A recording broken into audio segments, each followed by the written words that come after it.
Voice of Tamil 24. Tamil சினிமாவில் பல படங்களில் காமெடி நடிகராக நடித்து பிரபலமான பைல்வான் ரங்கநாதன் கடந்த சில வருடங்களாக யூடியூப் சேனல்களில் நடிகைகள் குறித்து பேசி வருகிறார். இவரின் பேச்சு பலமுறை சர்ச்சையாக வெடித்துள்ள நிலையில் நடிகை ரேகா நாயர் பைல்வானுடன் மெரினாவில் கடும் வாக்குவாதம் செய்தார். இது தொடர்பான வீடியோ இணையத்தில் வைரலாக பரவியது.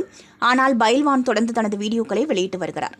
சமீபத்தில் நடிகை ஷக்கீலாவுடன் நேர்காணல் ஒன்றில் பங்கேற்ற பைல்வான் ரங்கநாதன் நடிகைகள் குறித்து பேசுவது தொடர்பான கேள்விக்கு அவர்கள் பொது வாழ்க்கையில் இருக்கிறார்கள், பல நிகழ்ச்சிகளில் அவர்கள் கூறிய தகவல்களை தான் நான் தொகுத்து சொல்கிறேன் என்று கூறியிருந்தார்.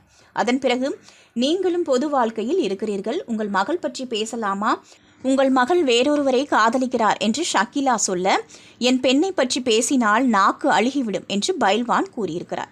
இந்த நேர்காணல் நடந்து சில தினங்களில் பைல்வான் தனது மகளின் நிச்சயதார்த்தம் குறித்து அறிவிப்பை வெளியிட்டிருந்தார். எனது மகள் குறித்து ஒரு நடிகை தவறாக பேசிவிட்டார், அவர் பெயரை சொல்லக்கூட நான் விரும்பவில்லை, அவரது பேச்சால் எனது குடும்பத்தினர் மிகவும் வருத்தப்பட்டார்கள், இதனால் மகள் திருமணத்தை சீக்கிரம் முடிக்க முடிவு செய்தோம். மாப்பிள்ளை எனது மனைவியின் அண்ணன் மகன்தான், அவர் MBA முடித்துள்ளார், எனது மகள் BCom படித்துள்ளார், இருவரும் IT நிறுவனத்தில் வேலை செய்கின்றனர் என்று பைல்வான் கூறியிருந்தார். இதனைத் தொடர்ந்து கடந்த செப்டம்பர் 14ஆம் தேதி பைல்வான் ரங்கநாதன் மகளின் திருமணம் நடைபெற்றது.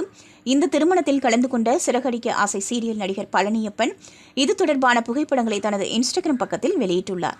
அதேபோல நாம் தமிழர் கட்சியின் ஒருங்கிணைப்பாளர் சீமான் பங்கேற்றது தொடர்பான புகைப்படத்தை பைல்வான் ரங்கநாதன் தனது சமூக வலைதள பக்கத்தில் வெளியிட்டிருந்தார்.